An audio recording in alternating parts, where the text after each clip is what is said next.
So బేసిక్గా actually ఇందాక print వాళ్ళు చెప్పడం మర్చిపోయా. నేను యాక్చువల్లీ ఇంకో కెరీర్ ఆప్షన్ వచ్చి మా అన్న చెప్పాడు కిక్ బాక్సింగ్ నేర్చుకో అది ఇది అన్నాడు. నేను నేర్చుకున్నాను, కళ్యాణ్ గారు కూడా చెప్పారు నేర్చుకోమని. సో నేను నేర్చుకున్నప్పుడు అప్పుడు రిలీజ్ అయినా ఇలా కిక్ బాక్సింగ్ ప్రొఫెషన్ తీసుకుందాం చేద్దాం అలాగని.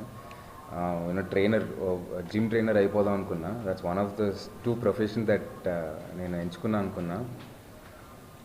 సో అప్పుడు బాగా ట్రైన్ అయినండి, నాకు అది బాగా నచ్చి I went to Thailand. Kalyan గారు పంపించాను, నన్ను థాయిలాండ్ పంపించారు. పంపించి అక్కడ నేను ముయ్ థాయ్ నేర్చుకున్నా. ఒక 2 months విగరస్గా ట్రైన్ చేశాను.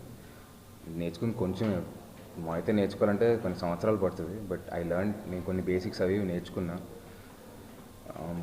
అలాగే ఫైట్స్ అంటే బాగా ఇష్టం అండి, చూస్తున్నప్పుడు నన్ను చాలా ఎక్సైట్ చేస్తుంది. సో అలా సెట్లో కూడా బాగా చేయాలి, ఆ కిక్స్ అవి కొట్టాలి, ఫైట్ మాస్టర్ని డైరెక్టర్ని బాగా హ్యాపీ చేయాలన్న ఇంటెన్షన్తో అలా చేశారు. అంటే ఇప్పుడు వస్తున్నాయని కూడా కొంతవరకు మల్టీ స్టార్ మూవీస్ కూడా వస్తున్నాయి. మీ ఫ్యామిలీ నుంచి ఎవరితో యాక్ట్ చేయాలి మల్టీ స్టార్? ఎవరితోనే చేస్తానండి, అట్లేం లేదు. Any hero, not only my family, I would love to do any good role in any film. ఒక మంచి రోల్ వస్తే డెఫినెట్గా నేను చేస్తాను, దానికి తగ్గ కృషి చేస్తాను. కళ్యాణ్ గారు అనొచ్చండి డెఫినెట్గా. డెఫినెట్గా కళ్యాణ్ గారు అండి, ఈజ్ ఎవ్రీథింగ్. లేదండి, ట్రైలర్ చూశారు కళ్యాణ్ గారు, ఐ ఫెల్ట్ వెరీ హ్యాపీ. బాగా చేసావు అన్నారు, అందరినీ మెచ్చుకున్నారు కాస్టింగ్ క్రూని. సో సినిమా చూస్తా అన్నారు, పెట్టారు. ఈజ్ బిజీ కాబట్టి.